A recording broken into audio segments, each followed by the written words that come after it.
Hey, welcome to my Hi, basement, everybody. everybody. Hello, How's it Blake going? Siefkin. Hi, Vic. How's it going? Welcome to back to Vic's basement. It's been a Happy to be busy here. week for us. You know, we came Busy, back. busy couple of weeks. Yeah, we came back from our road trip, and we kind of hit the ground running with a whole bunch of content this week. Yeah, it wasn't really a road trip though, so much as it was a flying through the air trip. A flying trip, an Felt airplane like trip. Superman Right, on all right. these airplanes. It's a figure of speech, Blake. Oh, is it? Yeah, Oh, so okay. it's just an Oh, expression. okay. All right, but we've had a busy week, and there's been a ton going on, and you've been busy writing and cutting and prepping a whole bunch of rundowns for us. I have. And I want to do something here that I haven't been able to do, and that's basically give a nice big shout out to our friends at BCIT who have provided us with some really fantastic people the last few weeks to help us out with a lot of production and post production. And it's Bear and Carlo right now, and Alec before that. So these were all students that came and worked with us here at EP to kind of see what we were doing, see how we were kind of transitioning to our digital stuff, and help us out with content. And they've been doing a fantastic job. In fact, Bear and Carlo were cutting a lot of the rundowns while we were Yeah. traveling through All the rundowns from England. when you were in England and And, Europe. and in and in Warsaw, yeah. Warsaw as well. Yes, and in Ireland. So we left them to run the candy store, and they did a great job. And They they're didn't still, eat all the candy. They're still here. They're still helping us out, and it's just been cool. It's been really fun, and I hope that they've been having an okay time with the fact that we keep disappearing on them and sending them footage. And we're going to be disappearing next week because Yeah. EA just announced today that they're going to be unveiling the next Battlefield game. Yes. I don't know if they've said it's Battlefield 5 or they're just saying the next Battlefield. Yeah, who so knows it what might it's be gonna be. called something else. It might be called Battlefield Universe. Yeah, Yeah. Battlefield Saga.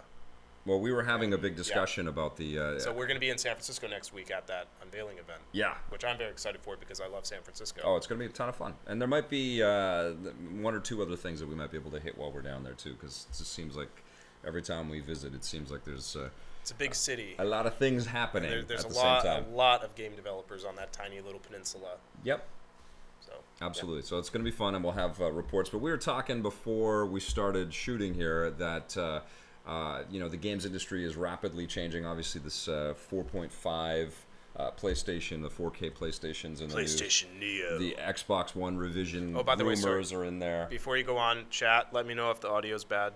Oh yeah, Again, as yes. always. Yes, keep us Because posted. I can adjust. I have the technology to make adjustments. But So please keep us informed. because of all of these different changes, and obviously we talk about this all the time on the show about free to play kind of taking a lot of people's attention and time away from the kind of traditional idea of what we know around the video game industry. And we're going to get to a bunch of these upheavals. I mean, Nintendo's announcements this week were kind of shocking in a bunch of different ways. But one of the things that is, at least in my mind, becoming something that would not be a shock is for a company like EA to say, well, we're going off of the yearly console cycle on a shooter franchise like Battlefield, and we're going to create Battlefield Universe, and it's going to be an MMO or a massive multiplayer shooter. This is pure speculation. Pure speculation, but I'm waiting for that shoe to drop with both Call of Duty and with Battlefield, Yeah. where it will be a not Because subscription based, but a perpetual thing that machine. keeps Yes. basically a digital platform in and of itself that Totally. keeps getting updated.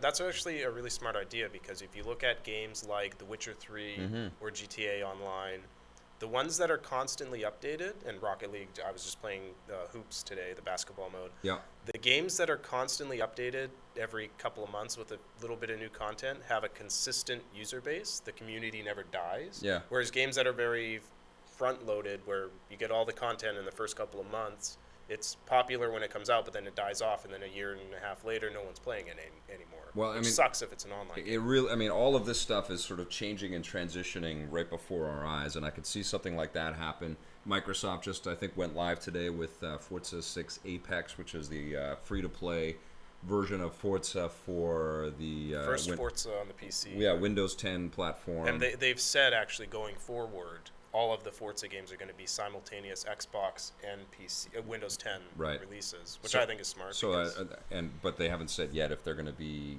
the same price. no.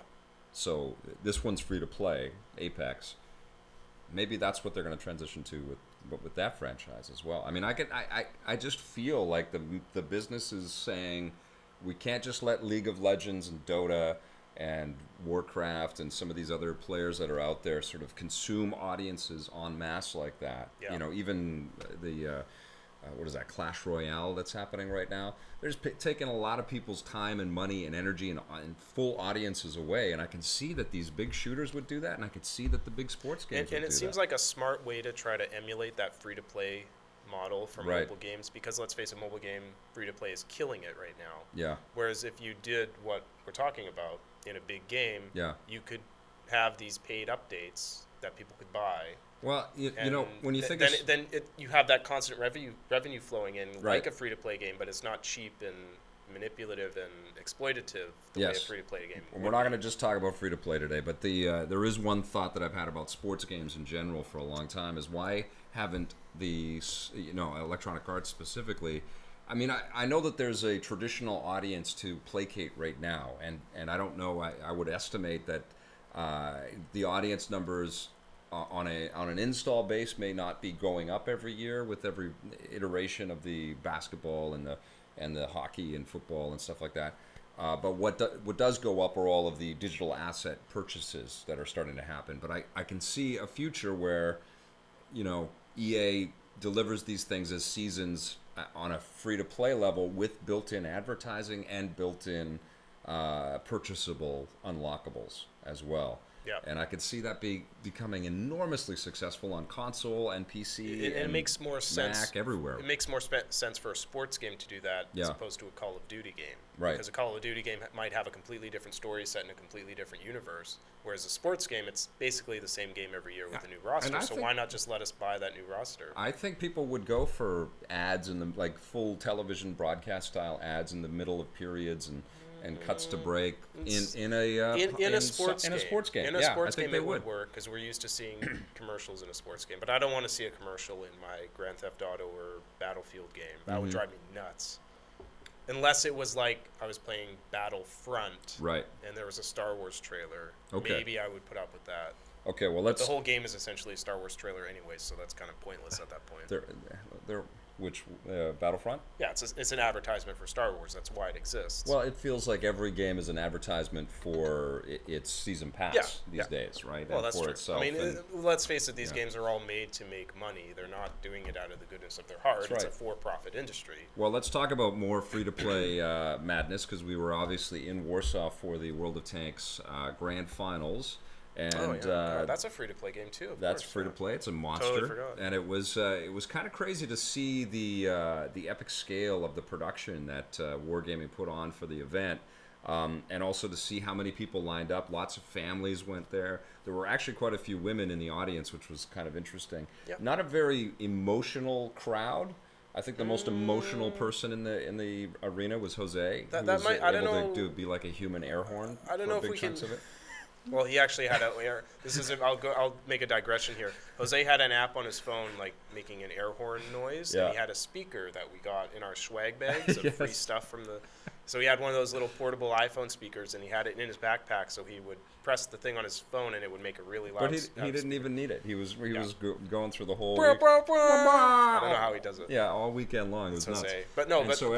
Every Polish person there watching was just like looking at Jose. But with regards to the audience. With regards to the audience not being into it, I don't know if we can say that's an esports thing in general, or maybe that's a Polish thing. Yeah, well, they got into it though. Maybe Polish people in general are just more restrained than Westerners like us. It looked like they're a little frowny face. I've never been to Poland before, so I don't know if that's just. But they were like, "I'm having a good time," But they were still having a good time. We like this. This is very good. But at the end of it, everybody was screaming and freaking out, and I got to tell you, it was boring the pants off me. For the initial rounds, I was excited about the idea of all of these international teams. That's every competition. They got to get the crap out of the boring stuff out. You got to eat your greens before you get the candy. That first day, that's what it felt like. It felt like I was eating bowls and bowls of broccoli sprouts and sort of getting educated with the esports coverage of World of Tanks. And there were lots of technical kind of let's reset everybody's PC up again before every match, and so it was really getting into sleepy time. Which I can sympathize with. because we have a hard enough time with this one little camera and one little streaming computer. Yeah, we understand. And so this big, beautiful production that probably costs, I don't know, hundreds of thousands, if not millions of dollars, with all the dozens of computers and lights and jibs and all this other stuff. Like, I can forgive them a few technical mishaps. It's something that happens. But it felt like. And listen, I got into it, and by the end of the match, especially the last match, because there were the two teams, and it went right to the last game. It was best out of 13, and we could tell it was going to be those two. It went right to the and it went early in the game. Like we knew they were the best. They couldn't have written it better. Yeah. It went right to the last game, and it was the two best teams in the world, head to head, and it came down to two tanks, and it was like everybody was on the edge of their seat. I was in the audience, in the front, in the press area, filming it. Yeah. Because I had to get there and push everyone out of my way, so I was front and center. But yeah, and everybody was just like, I was actually there before everyone, and other people tried to like muscle. Yeah, for sure, they wanted your shot. That happens at every when you're a cameraman, you learn how to your deal shot. with that. Yeah. But everybody wants your shot. It was a nail biter, and it was a mistake. I think Apple Wow was the guy, the infamous mistake where he slid down a mountain and his tank got. Yeah, and so the reason they lost. And the other team won is because dude slid down the mountain and his tank was upside down, and the other guy just waited them out. Yeah. And Jose actually asked the winners about that. How does it feel winning in such a weird way? And they said, it felt weird, and you can watch that on our YouTube channel. Yeah. Yeah, and self-promotion right there. But it was cool. It was a cool sort of wrap on the whole experience. But I would say that. It was too much. It was like getting the whole World of Tanks buffet kind of tilted and down into your gullet, And I feel like with esports in general, and I don't know if other people feel this way, because honestly, this was my first live esports experience. I've watched a little bit over the internet and stuff like that, but I've never gone to one of these things. And I just feel like as this accelerates into, sort of more pop culture and more consciousness for more people out there, I think they got to spread it out, man. I felt like at the end of it, it's like nobody would go to all of the NBA finals in a weekend. Nobody would just sit down and watch 6 basketball games in a row and enjoy that experience. But they didn't do all of this in one weekend. It was the grand. They had finals events, regional finals. The grand finals that we were at, though, were like 9 hours on Saturday and another 9 or 10 hours on Sunday. That's too much. That's like watching 2 double headers on 2 days. I think if you're into it, and plus we had to be there all day because we were working. Yeah. There were people who were not there all day. Sure. Most of the audience would come in for a few hours, or if it was a match that they didn't care about, they could go into the lobby, and they had VR testing bays where you could play the game in VR. Right. So it's always different when we're there to work, because we have shit we have to do. Yes. And then the real people who are there can do whatever they want, so they probably have a better time than we do. You wrote us a nice list of other things to talk about here, which is awesome. There's a couple things. We've talked about a lot of crap, and it's been like 2 minutes into this podcast already. Does anybody have any questions for us? So there's... Hello, everyone. Thanks for joining us. There have been a few questions in the chat. Okay. With regards to our first thing we were talking about, Vaz Vegas says, do you like how there aren't any more movie tie-in console games? No. Which we've discussed at length. But, I miss those very much. Yeah, it's kind of shocking. I mean, the best we get is they'll release a Batman versus Superman pack in DC Universe Online. Yeah, or the car in Rocket League. Yeah, I mean, we don't get where is the big, beautiful Batman versus Superman game? Yeah, I can beat the crap out of Superman and then stop when I find out that my mother has the same first name as him. Yeah, no, listen, I love the that's good. I love the Lego games, and I love that Lego kind of does that job for us now. It's great to play the Lego Avengers, but it's weird that that's the only way that you've been able to play through Lego all of these Avengers movies, except for... Same with Star Wars. There's Battlefront, but then other than Battlefront, it's pretty much just Lego Star Wars now, games. Right? Like, yeah, I mean, remember the great Captain America game that Next Level built for us? The pretty great Captain America game. For movie games, it was acceptable. But we need more of that stuff, man. I know that it's not going to happen because there's no free-to-play business model here that Supercell can rip us off with the shot of a dude in the icon with his gritted teeth. But it's nuts. I want console experiences around these big movies. Yep. Yeah. I agree. I don't know.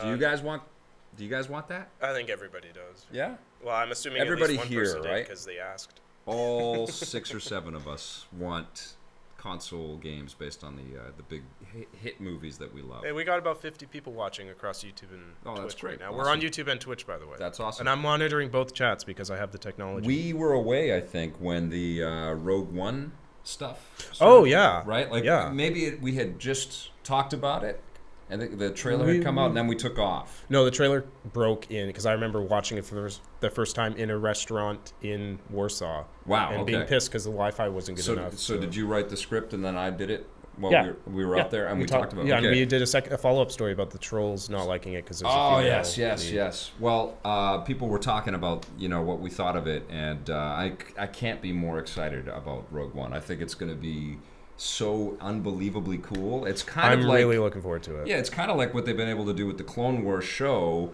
and the Star Wars Rebels show, although those are definitely kidified, but they've been able to kind of stretch out in some very clever, interesting, but still, on, sort of the notes of Star Wars kind of way. And now we're going to have all of these new characters and new ideas and new concepts that they're going to be able to thread through. I'm so psyched to see how they're going to tie some of that stuff to 8 and 9 as well, They don't need to. There will be echoes of all of this. There will be. Yeah. But, I mean, at the most, they'll probably have Snoke in there because they need to pretend like he was there the whole time. Right. That he's not just some new thing that they invented. But we touched about this briefly on a previous stream. I think we were in Star Fox Zero. But I'm really excited about it because I've always wanted to see the inner workings of the Empire. Yes. Like, the Star Wars main episode movies are all about not what they don't show you because it's focusing on this one family against the backdrop of all this stuff, and they just sort of leave the backdrop to be implied. That's one of the coolest I've always things wanted about, to see. I want to see more too, but that's one of the coolest things about Force Awakens is we see the ramifications of the sending these troopers out to slaughter a village. We see Boyega's character be affected by that. We've never seen that before, and we also see the. It's one of the reasons it's kind of not a really smart Star Wars movie. But I love that, and I also love the big scene where. But that's not where it belongs. The screaming Nazi guys up there getting, basically yelling about having to destroy the. Yeah, it was fine. That was awesome. But like I've always wanted to see stormtroopers go in and be racist and rough up. Like I want to see them. Like my favorite World War II documentaries are not about the war. It's about how the Nazis rose to power in Germany. Like I find that much more interesting. Right. And so this is kind of the Star Wars version of that. It's about the inner workings of the Empire and the rebels fighting them, and they're building this weapon of mass destruction, and it looks great. And I really love the director, Gareth Edwards or Evans. Gareth, one of those two. Yeah. I think the guy who I always forget his name. I think it's Evans because there's Edwards who did the Raid. The Raid. But yes, this is the guy who made the Godzilla remake in 2014, which I really liked, even though most people didn't. And he made Monsters. Even though I didn't like Monsters, I thought it was an interesting film, and I was excited to see what he had. Made for about $10,000. Yes, very worth seeing. Yeah. So I'm very excited about Rogue One, and the trailer only got me. I was excited about it before the trailer, and I'm more excited for it now that I've seen the trailer. And the other thing that I think hit while we were away too was Doctor Strange. We haven't been able to talk about that, so we've got a buzz on a Phase 3 Marvel movie.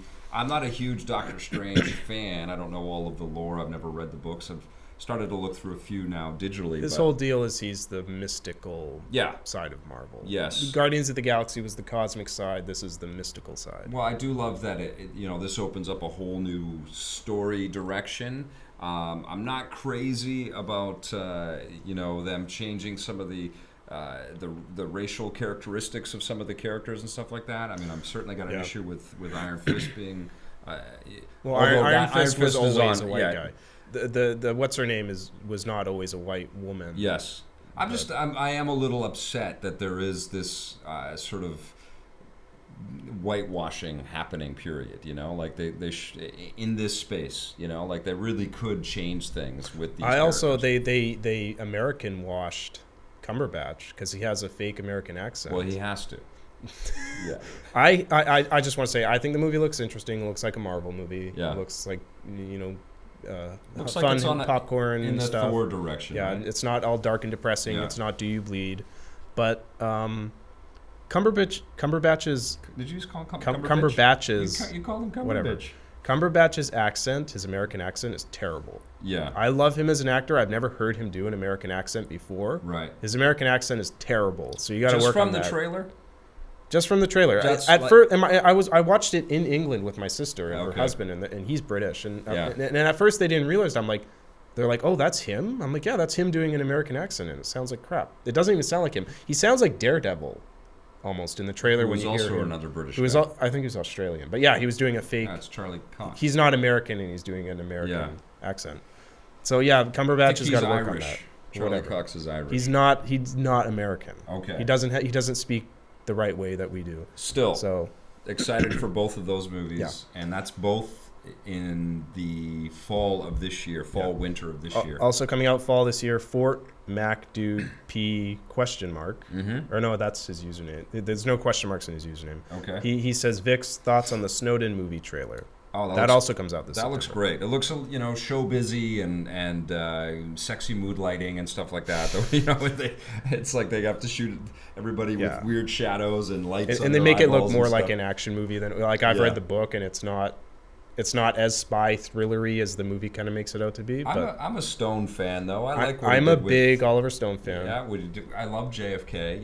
There might be some weird sort of massaging of facts to create a more dramatic story. Bit, yeah. But I think he's just a compelling filmmaker. He's a good writer, and he knows how to compose a scene, and I like that he mixes media. And I remember Natural Born Killers was a big deal because he was throwing in video sequences. And it's a good looking movie, but I hate that movie. Yeah, overall. me too. It drove me nuts. It was disgusting. But the thing with Oliver Stone is it gets really tiring to be an Oliver Stone apologist. Yeah. Because I've been an Oliver Stone apologist for many years. Like, you saw Savages. Yes. You and Scott didn't like that movie. Didn't like that at all. I really liked it, and I remember sitting there trying to defend it. Yeah. And it was really hard. Well, I think what he is better sort of attuned for, because he's a guy with I think some pretty high moral principles, and he's trying to create movies that make a difference in the world. If it's more based on nonfiction, I think he's got a better shot at building something that's going to resonate the way that he wants to. I think if he's creating a fictional piece with that same level of aspirational truth, it doesn't always work, especially when you have something as silly as Savages. That was just a bunch of junk to me. I still liked it. It was, I don't know. But the Snowden movie looks really good. Joseph Gordon-Levitt, his voice sounds goofy in it. Sounds weird, yeah. But that's what Snowden sounds like, so I guess I can't blame him for that. He's such a lovable guy, that guy, right? Like Who, JGL? Yeah, I mean, he just throws himself into his work. You can't not love him. Into the community and into the, he just seems like goodwill. So I'm in. I'm on board with whatever that guy agrees to appear in, and I like Snowden as well. Or I like what Snowden did. I think that was. I'm a big fan of Edward Snowden, but I'm also a huge fan of Stone. So and Spock is in the movie. I'm psyched. Zachary Quinto is in. That's Snowden. right. That's right. Nice shirt, by the way. I'm happy about that. Any other questions? Yeah, Lee Jose, big news, wants to know our thoughts on the new Lara Croft casting.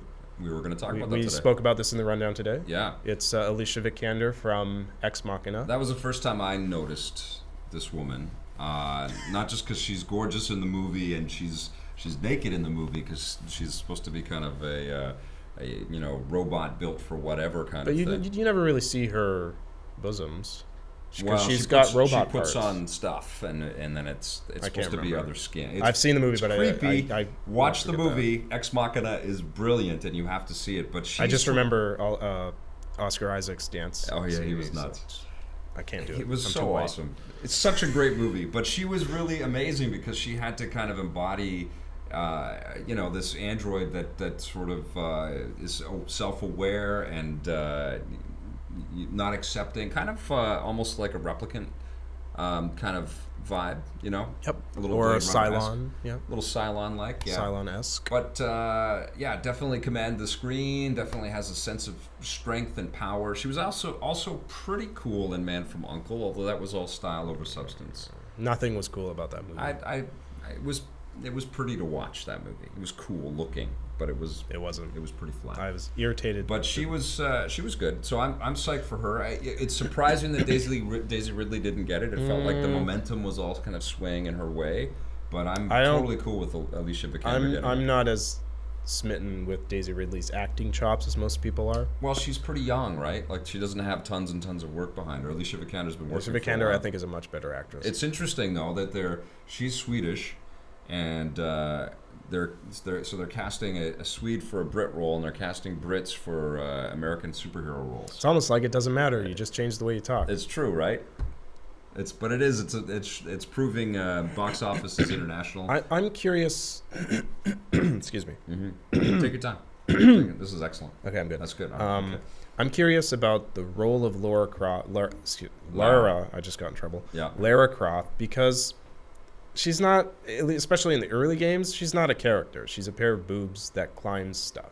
Well, in the new game, she has some characterization. in the new game, she has some characterization, but in the original games, she's not a character at all. She's just an object, basically. Well, they're gonna just basically ignore that. Yeah. So that's why I'm excited about this casting news, because if they're going out of their way to get an Oscar-winning actress to play Lara Croft, I keep saying it. I'm still saying it wrong. Lara. Whatever. Yeah.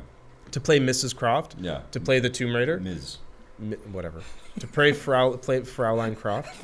Fraulein. If they're getting a accomplished, skilled actress to play her, then it means that they're going in the right direction with this movie, which I think is good.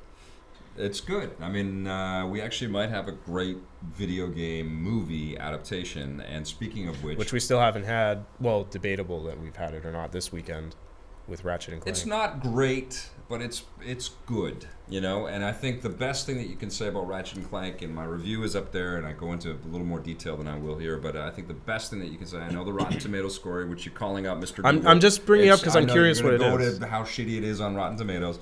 But the best thing that you can say about it, if you're a fan of the games and you like these characters, they're played by the same actors. There's a lot of the same kinds of quips. Oh my God! It only has 20. I know it's. Oh no! Well, nobody gets it, man. None of these movie critics are. Okay, so let's talk. Let's hash this out. So you gave it a 7.5. Yeah.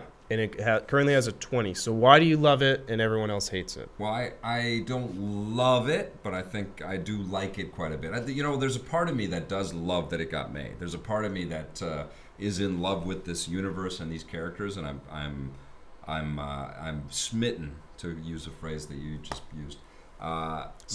With the idea that this is something that people can actually go to the movie theaters and check out right now. So you think fact that you like the games helped you like the movie? Absolutely. If I didn't know who these characters were, I would have less affinity for this, for sure. It does work, though. It's a cohesive story that goes from the beginning to the end. I just think that they, in an effort to, reach more people with the franchise that not everybody is aware of, they had to cast Sylvester Stallone and Paul Giamatti and Bella Thorne, and none of those actors, as good as they are, really make any kind of significant contribution here. The core of the franchise always working, the impeccable game mechanics that Insomniac's always been able to attach to this franchise, but also the relationship between Ratchet and Clank and Captain Quark has always been phenomenal, and it got progressively more interesting as the franchise moved on, and they got a little more risk taking with the comedy and the storytelling that they had. And this kind of had to dumb it all down, go to origin story mode, and also spread out the parts so that some of these more expensive actors got some lines. And I don't know. I wanted more Clank, and I wanted more Ratchet and Clank interplay. I think the inherent problem with video game movies, and it's also something that applies to movies based on a comic or book or whatever, is that when you have it pre-established, you have fans who have it in their head, an idea of what the movie should be and how good it should be. Sure. And then it will never live up to that. It's always going to be better in your head. You're always going to be able to create a better movie in your head than what someone else is going to put on a screen. I would love to hear from viewers of this, but also viewers of the film and fans of the game, what they think, because I think this will be a movie that fans of the game will really enjoy. I don't think that they're going to be going, oh, they didn't do this, they didn't do that, this was not the Ratchet and Clank. I think they will be like, wow, that was actually a pretty good celebration of the origin story of Ratchet and Clank. That was cool. It could have been better, it could have been funnier, and I wish that it was, but it's still pretty slick. Okay. Okay. So we'll ask them and see what they think of it once they see it next week. So other movies coming out this weekend. Are you smitten with The Kitten? That was terrible. That was the awful. Whitest thing I've ever said. Am I smitten with Keanu? There's a new movie called Keanu out. It's about a cat, and it stars Key and Peele from Key and Peele. Yeah. And you have a review of it also on our channel. Yeah. So what do you think? I love those guys. They're hilarious. I didn't watch the show. I mean, I've got a finite amount of time in my week, and I've got a million games and other movies and things to see. I'm not a fan of. I don't watch the show either, but I've seen a lot of skits because it's a skit show, so Yeah, people post share pieces it of all it. over the It's place. like Portlandia. I've never sat down and watched an episode, but I've seen a lot of it. That's fun. But yeah, so Yeah. back to Keanu. Yeah, but I love these guys. They totally charmed me, and every time that they were on screen, just like I said in the review, I was giggling and laughing, and I couldn't believe how silly and crazy they played off of each other. They have this rapport, this natural kind of chemistry where they can trust each other and just go as bonkers as they want to on screen. You don't quite believe that they become these gangster dudes, and you can't really think that anybody would be fooled by them, but it's just all so silly and crazy that it does charm you. But every time they kind of leave the screen and they try to create tension and create a real sort of dramatic threat in the film, it just feels really kind of pathetic. But the cat is funny as hell and cute as hell. So it's a comedy. Is it funny? Yeah, it's Then it yeah, works. It passes that 6 laugh rule, Yeah. but not by much. It's not like bust out funniest thing I've ever seen type of comedy, but it was certainly charming, and there are certainly some good laughs in this thing. And I love those guys, and I met them at Comic-Con a couple years ago, and I had no idea who the hell they were because I hadn't watched the shows. I was working with Joel, our Los Angeles. Don't tell anyone because you faked it in the interview. No, I talked to them beforehand. I said, guys, I'm sorry, I'd never watched the stuff, but let's find out about your new season and everything. Joel was a huge fan, our camera operator. He was like, you have to talk to those guys. They're awesome. And Jose's a big fan of them. Oh yeah, as well. yeah, and I think Marissa loves them as well. And I mean, basically all the cool people like them. They are the cool. Stuff you guys don't. Well, I really dug them. I really liked like having a conversation with them, and I can see, and now having partaken in their film, it's not as strong a debut as I wanted for those guys, but I can understand why they're so popular, and I'm looking forward to whatever they got coming up. And then the third movie that comes out this weekend that you saw. Yeah, this is the one that everybody Mother's should go see. Day, starring Jennifer Aniston. Amazing movie. And Julia Roberts. Yeah. No, it's Green Room. They have a gripping. Oh yeah, no, it was Green Room. Green Room starring Captain Picard and the new Chekhov. That's right, Star Trek. Star Trek reference. Bing. Yes, I didn't know what the hell to expect out of Green Room. I got a text about it from one of the local film reps that we work with all the time. I think basically like a day before or something, saying this movie's coming, you should check it out, it's getting good buzz. So I said, okay, I'll be there. And it was a morning screening, and I was basically holding vomit in for big chunks of the movie because it's very gritty and punishingly violent and so I'm actually intense. Really upset that I missed the screening. Yes. Because I love depressing, dark, violent It's movies very that. I like feeling Yes. bad when I leave a movie theater. That's really not a surprise. What was that movie with Twilight Boy and Guy Pearce? We saw it a couple years ago. That movie. I don't know. It was some really depressing, or something. really depressing Yeah. movie, and So bad. I saw it with Vic and Marissa, and they just left the theater so depressed, and I was like, "Yay! I saw a depressing movie, and everyone feels bad now." No, that was but terrible. this was but you depressing. can't remember what it was called. I remember everything else about it. It was a junk movie. It was Guy Pearce looking for his car. Yeah. For 2 hours. Yeah. But you were depressed by this, but you still enjoyed No, it. I was impressed, not depressed, but I was shocked. It was some fine acting, and more than anything, though, it was very sensory. Like you felt like the bullets that happen in this movie all have weight and consequence, and every sort of violent interaction between characters and or animals made you terrified, and you felt it in your soul, and that's hard to do in our desensitized society, but I could see the other critics all going and squirming, and there's some like pre-surgery type of innards and stuff happening in this movie that make you squeamish. So Made me squeamish. Captain Picard gets his hands dirty. There are some dirty hands, to say the least, in Green Room. But you know what? I think the thing that was so evocative is that we are following a punk band, and it looks like the actors really just kind of went for it. I mean, it looks like they're really playing their instruments and trying to be as loud and brassy and obnoxious as they can with their music. And we don't normally see stories like that. You know, they visit a bunch of neo-Nazis, a bunch of skinheads. Yeah, we should say what the plot of the movie is basically for people who don't know. I don't want to reveal too much. Just in general terms. The Okay. log line, it's a punk rock band, and they get the worst gig in the world. They go and play a gig for these neo-Nazi skinhead people. Yep. That's why Patrick Stewart's in it, because he's not bald in real life. Yep. It's because he's a skinhead. And then they find a dead body in their green room. And then that's it. That's all we got to say. Yeah, well, I haven't seen the movie. I don't know anything else. All hell breaks loose. And I just want to say I really love green rooms, like real-life green rooms. Green rooms are the area adjacent to a stage or a set where they have free food. Yeah. And I love free food. Right. So green rooms, whenever I get to go to a green room, I'm always very happy because there's free food. And like they have coffee and stuff. This will make you wary of every green room that you might visit from now on. No, because if there's free food, I'm not going to be wary at all. Doesn't matter. All right. There could be 10 dead bodies in there. If there's free food, I'm happy. You would actually eat free food off of dead bodies? Not off of it. Jeez, I'm not that gross. Okay, let's talk about Nintendo. What do you think? Yeah, talk about Nintendo. I'm just going to double check my audio because people are saying that there's audio problems. So you talk about Nintendo. Okay. I'm just going to check. All right. So Nintendo dropped a bunch of bombs, I think, this week. We had the announcement that the NX is coming out in March next year. We had the announcement that The Legend of Zelda for the Wii U is going to be multi-platform, so it'll be just like Twilight Princess was for the GameCube and the Wii. The new Zelda is going to be for the Wii U and the NX, and it's also been delayed till the launch of the NX console.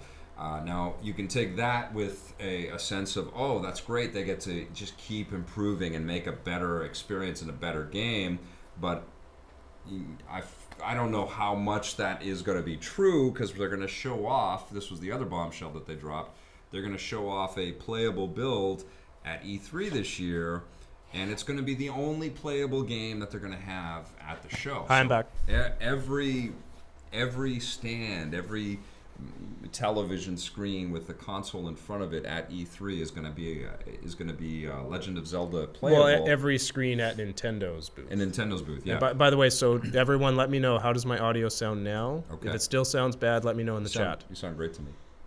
Thank you, Vic. Yeah. But I'm a little. Obviously I'm dismayed. I feel like it's a bad sign for E3. I feel like this is an opportunity for Nintendo to come out with lots of information about all of the new stuff. They're saying that there will be no NX information at E3, which is another shocker.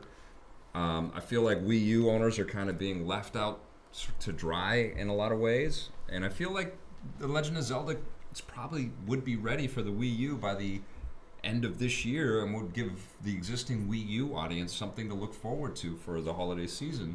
But they got to wait all the way into 2017, and that NX story better be freaking incredible to kind of turn the tide here. Like I felt like it was. I mean, it's great that all of this stuff is coming. I'm excited. I can't wait to see what Nintendo has in store for us. But it felt like a lot of bad news with little sprinkling of good news. And I don't think any of it was bad. I mean, okay, first of all, let's break this down. Okay, so Zelda being delayed. People were upset that it was delayed. It's been delayed already. I feel like if they're going to have a playable build at E3, it's pretty much done. They're exposing it and all of its flaws to a lot of people, especially if they're saying it's the only playable game. And it's an open world experience. This gives me confidence. If they're making it their only game, if they're putting it that front and center and putting the spotlight on it that much, it must mean it's good. Because look at Star Fox Zero. Star Fox Zero sucks. And that game was sort of buried. It was never front and center on any of Nintendo's announcements or Nintendo Directs or anything. It was always an afterthought. So if they're putting Zelda this in front of the camera, they must be confident in it. And as far as the delay goes, well, I would hope they'd be confident in it. They've had it gives me confidence. They've had tons of time already on it, and it's been delayed already. Yeah, but they only announced it a few years ago, and it's a big game. It should be awesome. It's the first. Maybe they shouldn't have announced it when they did. The first true Zelda experience for this machine. You know, we knew it was coming, and it's the first one. We've waited a long time. This thing's only been out for 3.5 years, Vic. Yeah, that's a lot of time. This should be phenomenal. It's the first open world. I know they'll use the time. And as far as I think it'd be ready for Wii U. The fact that it's such year. a big game, they're allowed to delay it. And as far as the delay goes, people are saying, "Oh, they're just doing it to sell the NX." They are. No, I don't believe that. Here's why. They with Twilight Princess, they did the same thing in 2006. They released Twilight Princess simultaneously on the GameCube and the Wii. Yeah. They released it at different times. It was released on one and then the other. Right. So they weren't afraid to do it one after the other then. Well, maybe so that's what I would think hear. they would do the same thing. And if it was ready for the Wii U, they would want to have it out there for the holiday season. Because they're not going to have any big holiday season game now. Except if the NX doesn't have any launch titles. So it's like they're throwing the Wii U under but that's the what I'm bus saying is so that they can sell. They would want to sell because they want that quarter, because there's a different quarterly statement that happens between Christmas and March. Tell me how this is good news. They would want to have it out for Christmas. So it's good news because they're delaying it because it needs more time. They actually said in their press release that the developers need more time to polish it. Which I'm willing to take Nintendo at their word about that. Okay. I don't, in light of them releasing Twilight Princess at 2 different times, in light of the fact that it makes it's a financial insanity to not release a game at Christmas, it makes me actually believe them that they're taking the extra time to make the game better, which is good that they're delaying it. I think they're throwing the Wii U under the bus. The Wii U's already under the bus. It's been all the bus tires have. It's been driven over by that bus by all the tires. It's a red mush on the road. The Wii U's done. There's no throwing it under the bus at this point. Is the strongest game that they have for the launch of the NX, and they had to push the spotlight onto Zelda for NX. So, and they could not have that Zelda game come out earlier on the Wii U, otherwise it would have taken some of the spotlight away for the NX. No, I think the they NX is going to come if out it was with ready. maybe ports of other Wii U titles and Zelda games. If it was ready, so that means that it's, from my perspective, it's a double bad news. If it was ready, they would release it on the Wii U and still have it as a big launch title for the NX. I don't think they have other games that are up to that caliber ready but like for the I said, NX. with Twilight Princess, you can release it first on one console and it can still be a big launch title for your next console. Well, all I gotta say, it doesn't matter. Like if people who play it on the Wii U can play it again on the NX, or the wait. No, but I'm whatever. telling you that people would buy it for the Wii U, and they wouldn't be excited about the NX if that was the only big launch title that they. But had. no one's gonna buy it for the Wii U because no one owns a Wii U. Right. So they're throwing it under the bus now. They're basically killing that market. It's now. already been killed. Yes, market conditions have not been favorable for them. But they've said they're basically killing it. They're basically saying, why would you buy a Wii U? But a lot of people have bought the Wii U to play the Zelda game. You know, the Zelda game was revealed as a Wii U experience, and now they have got to wait. And I feel like that doesn't bode well for the existing user base, even if it's small, and it doesn't bode well for the future user base of the NX gamer out there if this is their best launch game. And I feel like that's what's happening, and that's why they have to push everything until next March. No, for me, I disagree. That feels. I mean, I hope I'm wrong. I hope the NX has got some great support and some really trailblazing software, and it's going to launch with 5 or 6 incredible new experiences that we've never seen before. I hope I'm dead wrong here, but I'm shocked that that's the only playable game at E3 this year. I'm shocked that there won't be NX stuff in there. I'm shocked that Zelda got another 6-month delay. They're saving the NX for the Tokyo Game Show. They never go to the Tokyo Game Show. Is that true? Yeah, they might have their own. Show us how much I know. They've had the Space World thing way in the past, but they're going to do their own Nintendo Direct event, and maybe it'll be tied to some kind of retailer thing or some kind of arena thing. Oh yeah, and that's the other reason why it's not a big deal that they're scaling down and just having one game at E3, because they've been scaling down E3 for years. Yeah, I know. Because there's no benefit to having these big, expensive press conferences. To the relevance of E3 and the existing, or the sort of consistent story that we've heard about E3 throughout the year, with the publishers not being involved with it at all. I mean, Wargaming's not there. We found out from those guys that it just didn't matter because it's they're a fully online experience, and E3 is really just tied to retailers showing up. Yeah, well, that's what E3 is, a trade show. That's all it is. Yeah, and E3 is not adapting. They're basically letting PAX kind of take that whole other sector of the business, the public kind of opportunity to experience these pieces of software away from them. And that's what would solve this whole thing, is if they just had a couple of days at least of open to the public, celebration. And it's like they already have the infrastructure in place. They already have this big event hall rented out. Yes. You're right. So, yeah, I mean, I heard all of that news. I think the best news is that we're starting to sense that Nintendo is going to release some big titles for mobile. And I think that is something to get excited about. I think being able to play Fire Emblem and Animal Crossing on your phones is going to be cool. I think they did a pretty good job with Miitomo. It's not amazing, but I think it's a pretty nice piece of software. Here's the thing, and this might be controversial. Yeah. Games like Fire Emblem and games like XCOM work better with a touch screen than they do with a controller or a mouse and keyboard.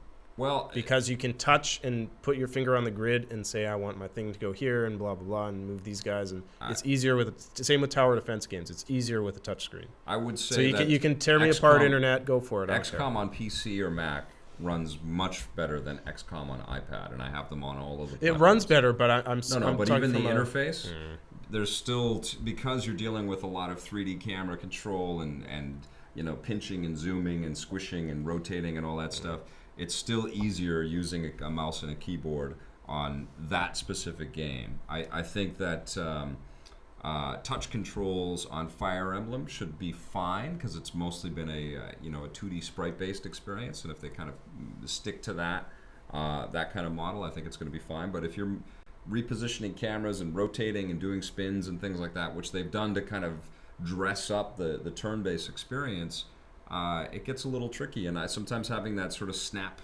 fidelity with D-pads and buttons and mouse and keyboard is better for those kinds of experiences. But I think they're gonna do fine. And Animal Crossing, I think, will also be, because it's a forgiving experience. Animal Crossing is easily the type of game that works well on mobile as well. Yes. Not in terms of controls, but the audience that plays it. Sure. I mean, let's face it, it's little kids and housewives who play games like Animal Crossing. So you didn't explain to me what's good news about Nintendo's news. No, I mean, I think it's good news that Fire Emblem and Animal Crossing are great ideas for mobile games. Yeah.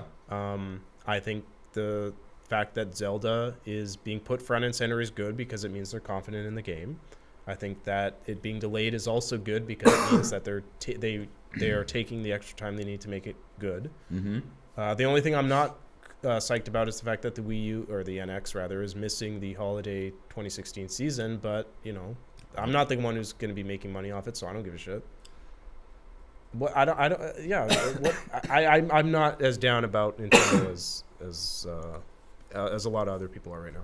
Well, I'm not down about them. And I'm not a big Nintendo fanboy. I don't even own a Wii U. I am a big Nintendo fanboy, and I just want the story to be, amazing, and there to be just incredible news around all of this stuff. There's no story yet, though. They haven't even shown the thing off. Zelda? And the NX, like, you don't know, like, they could show the NX off whenever they show it off, and it could blow us away. It could be bigger and get us more excited than the PS4 did when they first announced that. Like, there's no story yet to get excited about. Yeah, really. I hope so. It's kind of a deflating way to. I mean, we're launching into E3 season, so it's a kind of a deflating way to get buzzed about what's coming. E3 season is lame.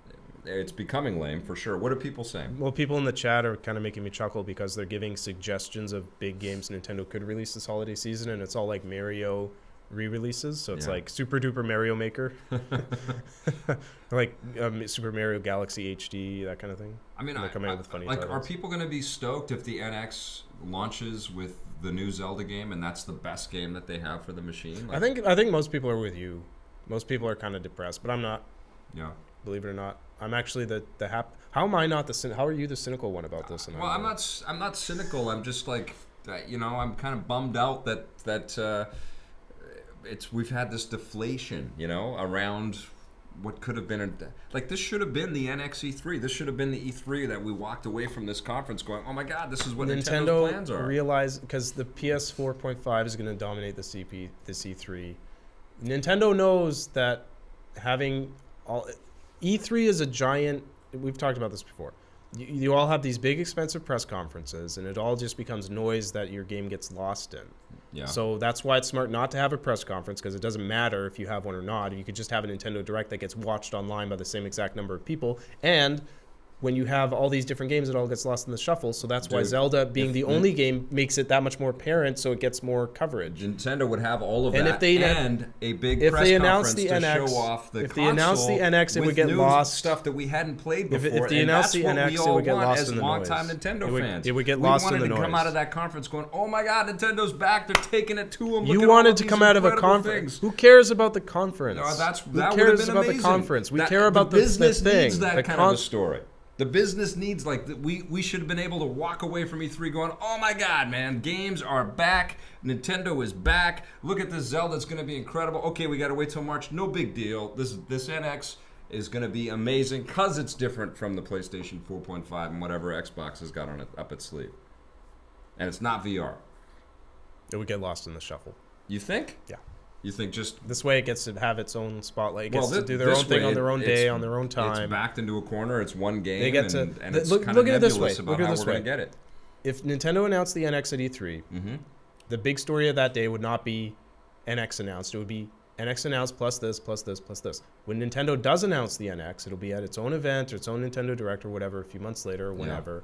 And that'll be the one big story for that day. And it'll also and for always the rest be of that week. forever, And there won't be any and other it will bullshit to forever be referenced that they didn't announce it at E3 E3 is 2016 irrelevant. with the announcements E3 of whatever the PlayStation This is just another 4.5 nail in and- the coffin, not for the NX, but for E3. Okay. E3 is on its way out and has been for the last 10 Well, years. I mean, that honestly, that's also part of my vibe on this. I don't like that that's happening. I feel like, any chance that this industry has to kind of celebrate itself, especially in the heart of Los Angeles like that, in the media capital of the world, is a good thing. And it's being squandered, and it's being kind of looked on as not worth people's time. And it's hard for me to reconcile that, man. I've spent 20 years going to this event, and it's been kind of a gaming mecca for me for so long, and now it's just like meh, and it sucks. And I feel like that shouldn't happen, And I also wanted the NX earlier, and I wanted Zelda earlier. So You mentioned so there's that. You mentioned earlier that Nintendo doesn't have a VR headset. Bebop Biggs Hot on YouTube just reminded us that they had the Virtual Boy. in Yeah, the thank 90s. you. I have two of them. Thank you for reminding us about that. They're in the old archive. Before we advance onto our next objective, Yes. I should stop and point out that BirdDog89 has told me that the movie we were talking about earlier with Guy Pearce and Robert Pattinson, Twilight Boy, is called The Rover. The Rover, yeah. It's a very good movie and worth seeing if you like dark, depressing movies. It's terrible. Vic doesn't like it. You won't forget it, though. I will give you that. It's because it will It's bum a- you out it's a- that you'll walk away I like thinking about it. the movies that bum you out. There's another movie I was talking about earlier today with our interns. Okay. The 2010 movie Splice with Adrian I hate Brody that damn movie. and It's Sarah terrible. Polly. I love that It was movie. so cheesy. You and- gave it a 0, I think, was or a awful. 2, and I thought it was Yeah. like a 10 Oh, out of man. 10. Yeah. I love that Yeah. movie Yeah. because I like dark, depressing movies That's that why mess we- with your we head should and have all psychosexual different stuff. Opinions. It's good that we are all individual. It's almost human like we're beings. two different human beings. I know, with it's different great. opinions. Okay, so we haven't talked about this. It's not really, we don't talk about celebrity deaths and things like that Prince, too yeah. often. But Prince, I think, crosses a bunch of boundaries. He's an iconic individual, and it's shattering that we lost Prince in the same quarter that we lost David Bowie, and maybe doesn't mean as much to Yeah, I was you. never a big Prince fan, so it's like, eh. I was and am an enormous Prince fan. And what's been weird for me is when I was a kid, which is when Prince kind of rose to superstardom, my school was a tough school. It was like a rock and roll school, and Zeppelin and Black Sabbath and all of those bands were the... It was like you were like Sean Penn in Fast Times at Ridgemont. Yeah, he was like the hero of that time, that kind of world, that sort of... Just picture Sean or Penn no, he was the stoner. Yeah, he was the stoner. What was the... You know the one I mean. The generic 80s, I have a leather jacket with Yes. rhinestones in it probably. There was a lot of that, yeah. And I had big hair. And I shoulder had lots of pads. friends, and I liked all of that music as well. But obviously, I was starting to become an actor, and I was listening to lots of soundtracks and stuff, and I was getting into all kinds of music, lots of different types of music. And I got early tickets to go see Purple Rain from a local paper here called the Georgia Straight. And my brother and I went to see the movie, and we both were floored. We just couldn't believe what we had seen. And we got soundtrack CDs as part of the deal. And just CDs? Back then? They gave them Did out. you even have a CD player? I had a CD player, for sure. And I just was over the moon with this guy and his music and this movie and this culture that I was completely oblivious to. And I felt kind of shy and embarrassed to kind of share that with people at school because everybody was still like listening to classic rock and you know, lots of Led Zeppelin and Supertramp and you know, good, fine music. Much better bands, by the way. Good music, but Prince was in a league of his own, man, and it was... he's okay. But what... It is, I mean, it is sad that he's dead. Oh, it's completely sad, but what he defined for me was the importance of just being yourself and just being able to express yourself any way that you can, and he really kind of broke down all kinds of doors, all kinds of expectation type doors that we put on ourselves as human beings, and it was a big... You know, it was a big deal for me back in the 80s. You know, that was a good lesson for me to learn as a high school kid. And so consequently, I stayed up on all of the Prince albums that were released. I picked them up all the time. I saw him live a few times. I saw him for the Alphabet City tour, I think. And it was just incredible production, just amazing showman. I saw him when he was in his kind of jazz phase as well. And then I saw him again, I think, doing... a sort of a recap on his greatest hits kind of sort of phase as well, and watched a lot of the concert movies and his live event appearances and things like that. Just loved the dude, you know, and it rocked my world. I found out about him passing away while we were on the plane coming back from London. You were on the plane when you found out? Yeah. So how did you find out you had Wi-Fi? They had Wi-Fi on the plane that was only able to... I didn't want to pay the £10 an hour or whatever, because it was some ludicrous amount of money. But it would allow you to just see basically your Facebook feed without any visuals or graphics or links to any other websites. But I could just see people talking about Prince passing away, and I was like, oh my God, I can't believe it. It was like a total The gut captain punch. didn't make an announcement over this thing? No, nobody announced. I did talk with one of the flight attendants, and we both kind of commiserated, and I showed my wife that he had passed away, and we were just shocked and floored, and we were trying to get little bits and pieces of info as we were flying, and then landed and just saw this outpouring of emotion and reflection and and since then I've really kind of thought about how much Bowie and Prince gave to us culturally, and just how unique they were. You know, these were, I know, and I posed the question on Twitter, and I know that you replied with Bob Dylan, but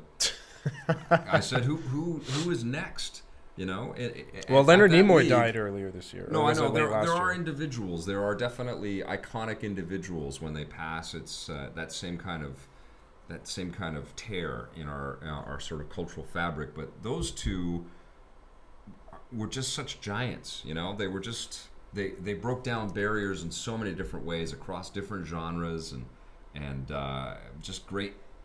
And I think it's because they were multi-threats. You know, they were actors and they were performers at varying different levels. They were solo acts, so people kind of knew them as individuals. And it's been hard for me to think of other names that have been as significant. You know, like Bob John Dylan. Lennon for sure. John Lennon, Paul McCartney, Bob Dylan. Paul McCartney, I think, recently and stuff. Little Richard. Yeah, I don't know. Elvis Presley for sure. Elvis. You know, even though he I like Elvis, appropriated a bunch of. He wasn't really like. He was only that one genre. He was an icon though too. He was an icon, but he wasn't Bowie doing 10 different. He did the movies and all that stuff. I mean, he broke down a lot. All his movies were rubbish though. Yeah, but he broke down a lot of barriers for the world as well. You know, he kind of exemplified a state of being of coolness and of rebellion but Bowie and Prince, man. Like the world is definitely feeling their loss. Michael Jackson, I think, was one of those as well. Yeah, but by the time Michael Jackson died, he had gotten so weird. Well, he had tarnished so much of the good work that he had put into the world with a lot of his antics. Yeah. Alleged antics. Alleged. But you know what? I mean, that's kind of the beautiful thing about Bowie and Prince, too, is that they didn't really have a lot of controversy outside of their sphere. You know, we didn't hear about them having all kinds of, crazy lawsuits and things like that. People weren't chasing them and doing tell-alls and gossiping about them, other than they're mysterious. You know, they're these mysterious creators, and I think that's part of why it's so heavy that we lost them so close together. You know, it's incredible. Anyways. Yeah, I mean, so who do you think is going to die next? Well, I don't want to play that game. That's terrible. That's the Deadpool game. I mean, it's got to be Keith Richards. Oh, come on. But I mean, he's going to live. He's going to live to be 150. That guy. You were too much. I would say Dylan, because he's getting up there. But Okay, this is a terrible game. This game is fun, as though. terrible as waiting for a new Zelda game from Nintendo. Okay. What was that? What else was a big deal that came out this week? Well, for news stories, Gearbox confirmed Borderlands 3. Okay. Which we already knew they were making, but they officially etched in stone, ironclad. It's there. It's coming. They said it's on the way. No shocker. No shocker. It might be called Borderlands 4. Might come out before the new Zelda game. Might come out. No, it won't. It'll be out. They'd have announced it by now. Or they'd have shown a trailer and stuff by now. I'm just bummed. I love you, Nintendo. I love your machines. I love your games. I'm bummed. I wanted you to come out strong and be ferocious at E3 this year. This would be a good point to take a lightning round questions from the chat. Yes. Chat, if you have questions for us, now is the time to ask here. them. We have to wait about 30 seconds for them to catch up. They're 30 seconds behind. Do you have any questions? Anybody bringing up something? Well, someone earlier on YouTube called me a twat, so... I think that's a twat. Twat. Did he add an extra A? I say twat. Okay. Why is it twat? Twat. Yeah. Either way, the guy just said it's a dick. Elvis Costello. Yeah, I thought about Elvis Costello. I thought about I love Tom Waits. There's lots of these unique individuals out there, but they don't really cross over. Oh, Aerosmith. Someone said Aerosmith. What's the lead? Steven Tyler. He looks bad. Oh, come on. This is a morbid game. What's happening? This is such a morbid game. Not that. Come on. Anybody got any questions or comments? It's still going to take a second for it to. All right. Oh, what are you going to play this weekend? Oh, what am I going to play? Probably GTA 5 as always. Okay. Let's absent that. What else? I still haven't played the Outer Rim content for Battlefront. Yeah. Even though I have it. Yes. And I bought the season pass, and I still haven't played it. Right. Because I don't care, because who wants to play as Nien Nub? Nobody likes Nien Nub, EA. Are you waiting until... what were you thinking, EA? Nobody likes Nien Nub. You're waiting for the Bespin stuff, and then... I'll play it everyone wants to play as Lando, so I'll play as Lando. I'll play as Chewbacca when it happens, which, they haven't announced, but obviously Chewbacca is coming. You had to record some stuff using my PlayStation account today. And so we were kicking each other off with two different PlayStations. So I was trying to play some Dark Souls 3. I'm so terrible at that goddamn game.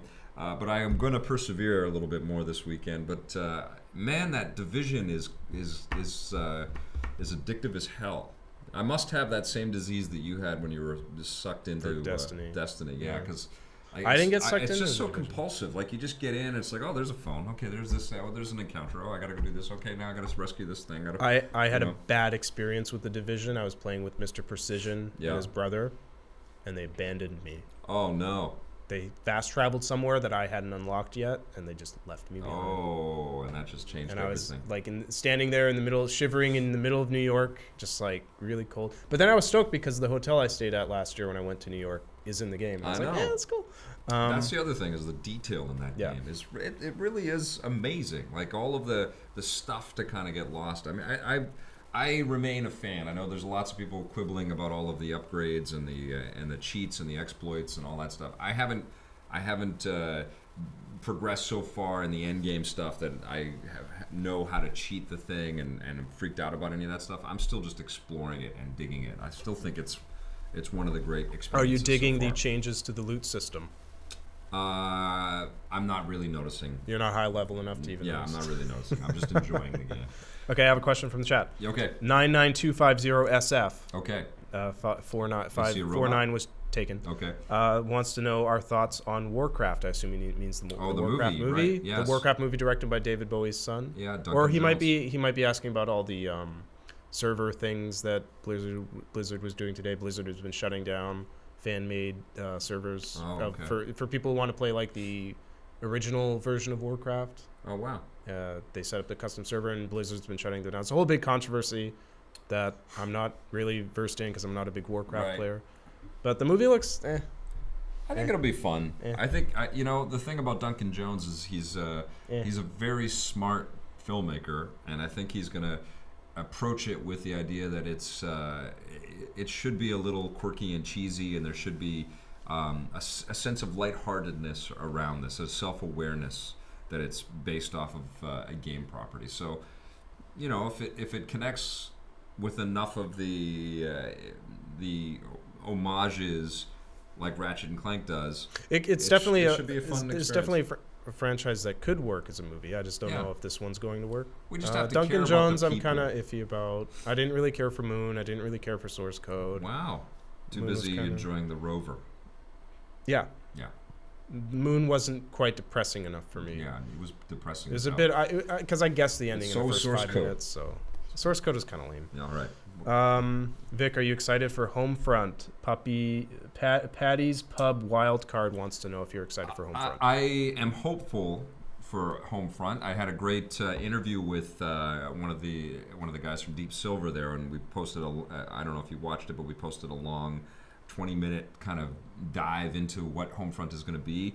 And I cut it and put together all of the pieces with the footage and all that stuff. So I got a nice kind of taste of the aspiration. The thing that makes me the most hopeful for Homefront is that it's a lot of the same people that worked on GoldenEye, and then they went off and oh Jesus, I'm blanking on the name. But Rare?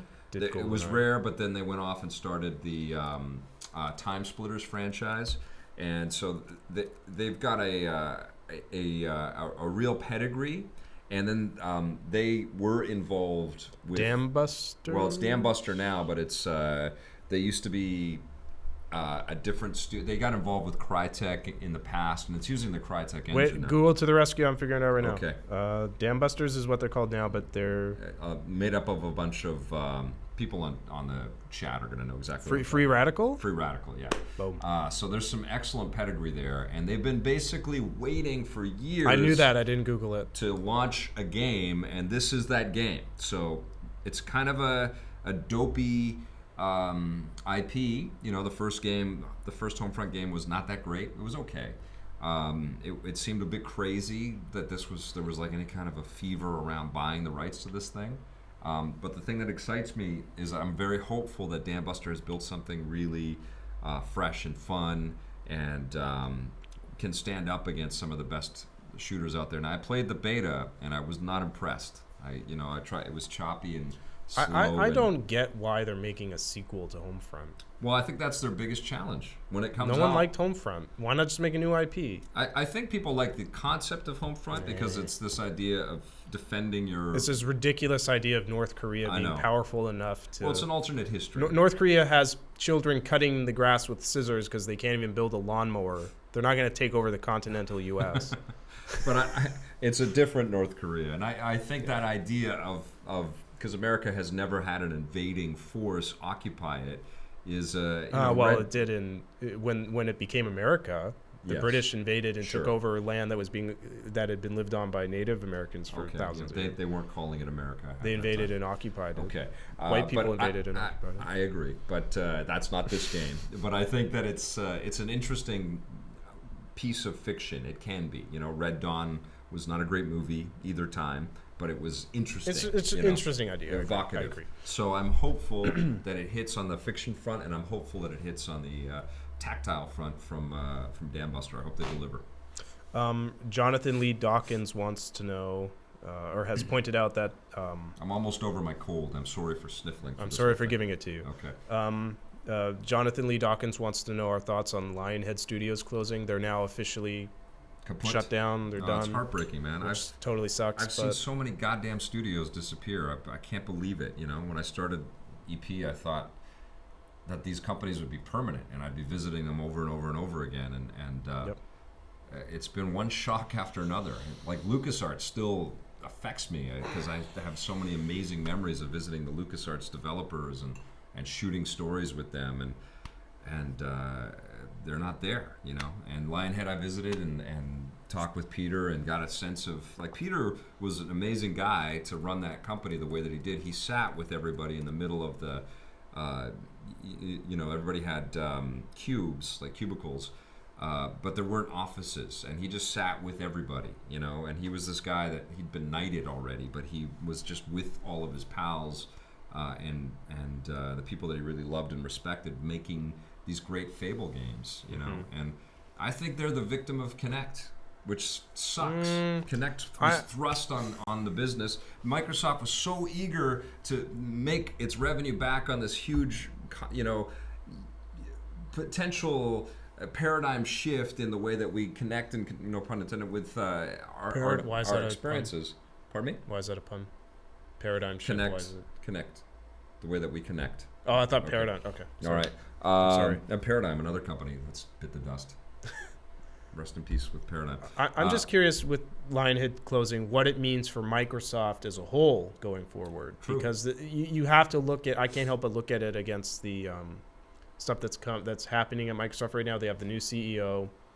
They shut down Microsoft Studios. It seems like they're moving away from console gaming, away from gaming in general, because now everything's simultaneous Windows 10. So it's like they're not putting all their eggs in the Xbox gaming basket. They might be moving away from hardware. Yeah, and Lionhead Lionhead closing might be part and parcel of that whole trend at the corporate level right now. I'm not sure. I don't know. I mean, Xbox is still a very viable brand. You know, it's still a very strong brand. Oh, definitely, yeah. But right? And it seems like they're trimming the fat the way that a corporation does when they're concerned about the future. They have never been hesitant to do that. I mean, they got rid of their football franchise, their golf stuff, the Crimson Skies guys, the MechAssault. There's been a lot of those companies too, where we would visit and then they're gone. It's kind of heartbreaking. There's no other way to frame it. It's just like, God, you want there to be. I was actually really shocked when I read the story, when I found out that Lionhead of all studios, like, it seemed like such an obvious, like, Fable is such a, like, it's like Halo, Gears, and then Fable for the Xbox. Dude, right? The fact that there's no Westwood, you know, the fact that there's no Pandemic, the fact that there's no propaganda. I mean, there's just been studio after studio. Relic still. Radical. Yeah, Radical. The guys who did.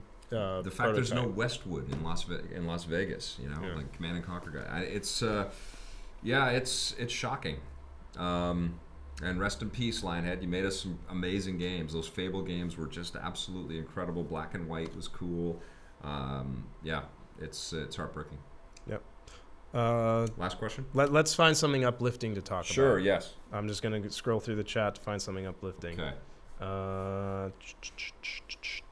This is the exciting portion of the stream where we sit around and try to think about something to talk about.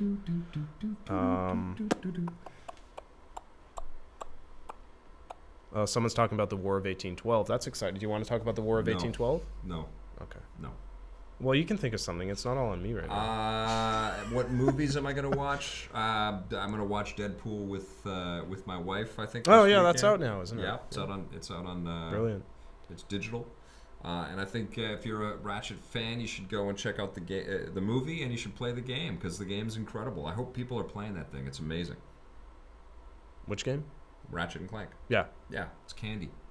I agree. And I'll be playing Enter the Gungeon.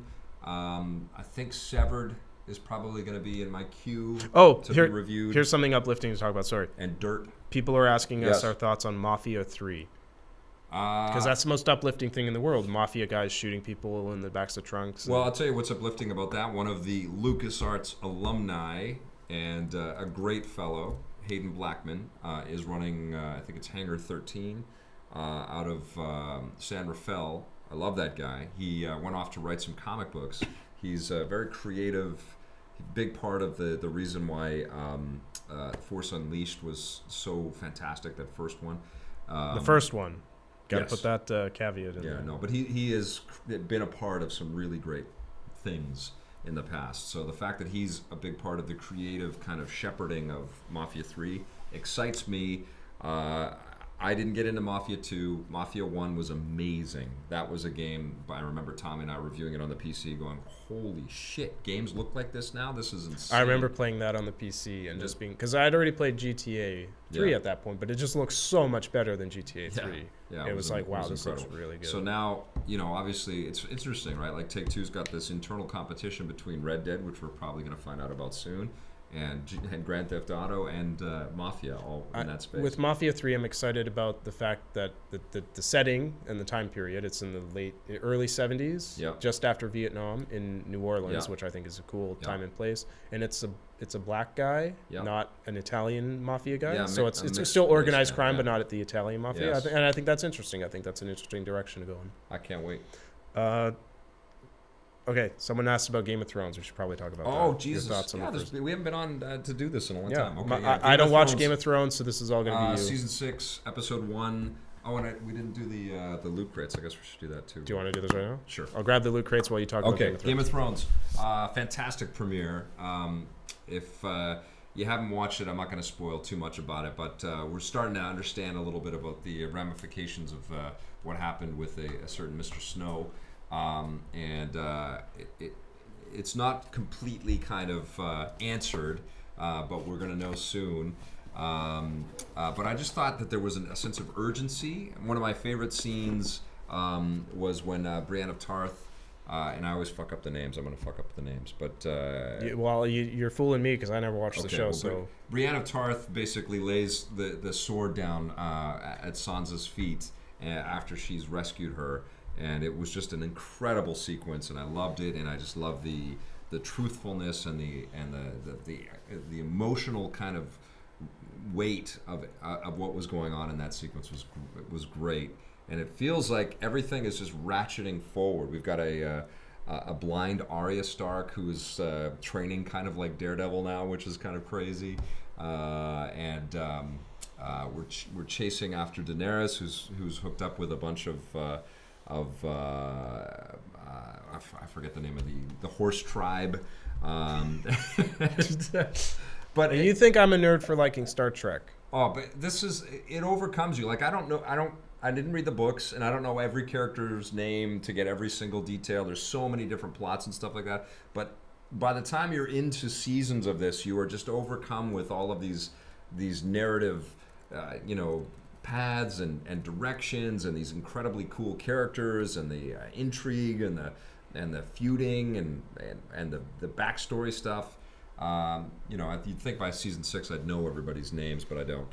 But I still love it. I loved every second of it. I thought it was a very, very strong season 6. But I feel like the best thing about it is that I can see the end of the runway. I can see that they're moving to a resolution with some pace and some urgency. The thing that's interesting about the new season is that it's the first season not based on one of the books. Yes. Because the book hasn't been written yet. So before, if you were a big Game of Thrones fan, you could just read the book and you would know pretty much what was going to happen. Now it's like you have no idea. So. Okay, one of the things that's happening, speaking of nerdy stuff, is Loot Crate is... and we didn't talk about the Punisher series on Netflix. God, there has been a ton. We're really excited about that. It's in the rundown today, but obviously we're excited about it. John Bernthal just kills it at the beginning of Daredevil Season 2. He's so good, Oh, this is awesome, this cardboard tube. That came with a poster. I don't know if I stuck it back in there. Oh, there's a poster in it. Yes. Okay. It's not just a cardboard tube. You get a free cardboard tube. So Loot Crate's sending me packs every month.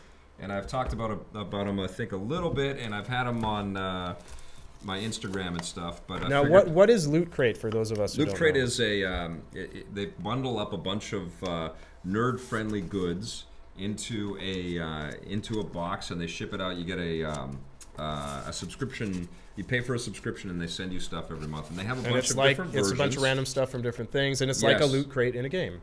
Exactly. This T-shirt you got from a Loot Crate, didn't you? Yeah. And you gave it to me. Yes, I did. Like Star Trek. Yes. And they have different varietals of the Loot Crate boxes, and I'm going to screw it up here, but I think this is the standard one, if there is such a thing as a standard one. But it's kind of a quest. That's the theme. They theme every box every month. This is my favorite part of this box. It is the Labyrinth T-shirt.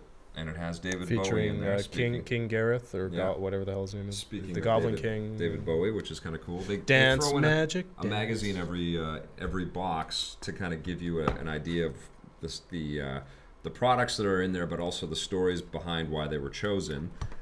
Did you show people the poster? Yes. Okay, It's so Uncharted. the Uncharted 4 poster, which is cool. This is crazy, and you're welcome to have it because I know I will never use it. What is it? It is. Oh, good. I get something. You can It's have a horn to drink out of. Fleshlight? Yeah, it's a fleshlight. Or a fleshlight and a dildo at the Yeah, same time. whatever you need, man. You seem very comfortable with it. Okay, so you can throw this. It's Friday. I know what I'm doing this weekend. There you go. I got you a toy. I got you a sex toy for It's a bit all of sharp, Friday. though. It's a bit sharp. Okay, so there you can put this over your head, and on Sunday night you can watch your Game of Thrones. Is it from Game of Thrones? I don't know. It's just some weird. It would say on it, wouldn't It's from Chronicle or something. Vikings, of course. It's tied to Vikings. Vikings. Oh, yeah, the you Vikings can have a TV show. Vikings mead horn. it? I don't want that. You can have it. Okay. See, my problem with Loot Crate is like some of the stuff is cool, but some of it's lame. Yeah, you're gonna end up. I with would stuff rather that just you buy would- the thing would that I not would want right. just by itself. Okay, this is crazy. This is I'll a show- D20 I'll show it off. ice cube It's a chiller thing. You throw in water and then you stick that into the freezer and then you get a big ice cube that looks like It looks like a really small chastity cage. what looks like To go with the to go with the Okay, I'll stop with that the now. fleshlight. Okay, no, but you freeze this and then you get a big ice cube that looks like a 20-sided dice for Die. or The die. the singular is die. Okay, and then they have loot pins every month. This one. Why would you want to play? Why would you want to roll ice dice? Well, it's just to show you put that in your would Scotch be all- glass and you say, you know, You wouldn't I actually could use be it. playing. You couldn't actually Dungeons really and use Dragons it. right Unless now. you didn't put water, you put something like But I'm drinking this plasticine or Scotch, something. watching some Game of Thrones. Harry Potter socks, which you're welcome to have, or if one of our friends Bear or Carlo wants, they can have that. But I'm keeping the Labyrinth shirt and the Uncharted poster. This was not my favorite of the Loot Crate collections. This one I think is one of the weaker ones that I've received.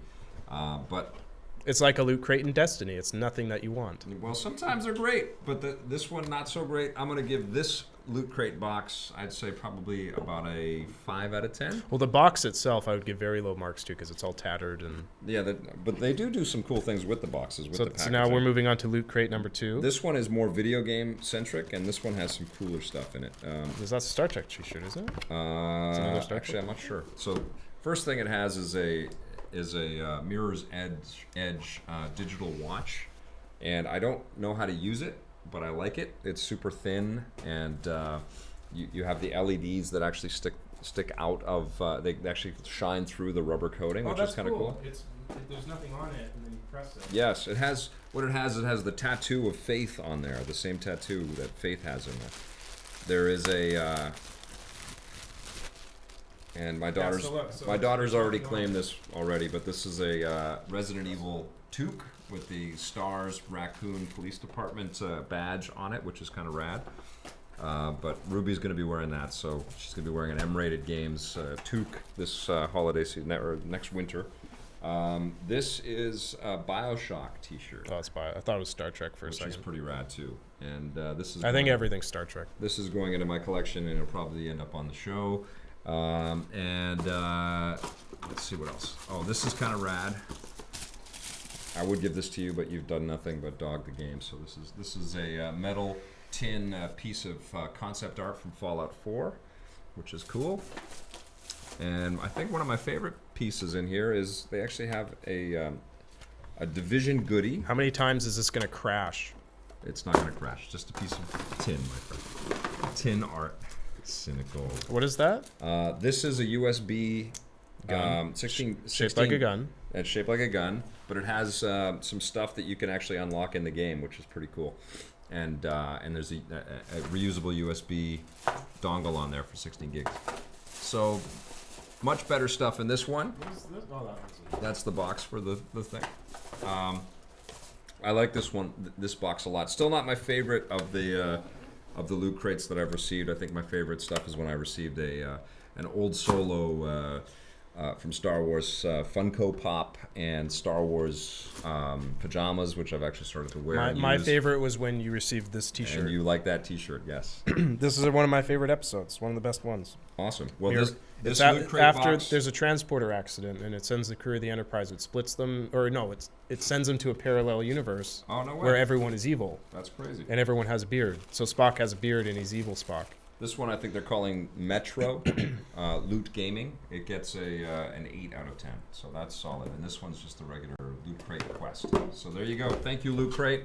Cool stuff. And I think that's it. I think. I'm just looking at the chat. I think we talked about everything. We hit a lot of stuff. We've been very efficient today. We are out of town next week, though, so I guess this is good. We're going to be... we're going to be literally on an airplane this time next week. Well, in transit, right? Yeah. So we probably won't have a Vic's Basement next week, Thursday and Friday. Because for those who missed the beginning, we're going to be covering the Battlefield event, where the next Battlefield game is being announced a week from now, so we're going to be there. Think it's going to be a World War I game? Yeah, that's the rumor, is it's going to be World War I. That'd be crazy. World War I is a hard time to make it into a game, but it could work. Yeah. Very violent. All right, you guys. Have a great weekend, everybody. Thanks for coming, everybody. Watching, I don't have to get up and turn it off anymore because we have interns to do it. Thank you guys for watching all of this and watching our backs through this. Everybody have an awesome weekend, okay? Promise? Stitcher! Woo! Okay, Barry, you can turn it off now.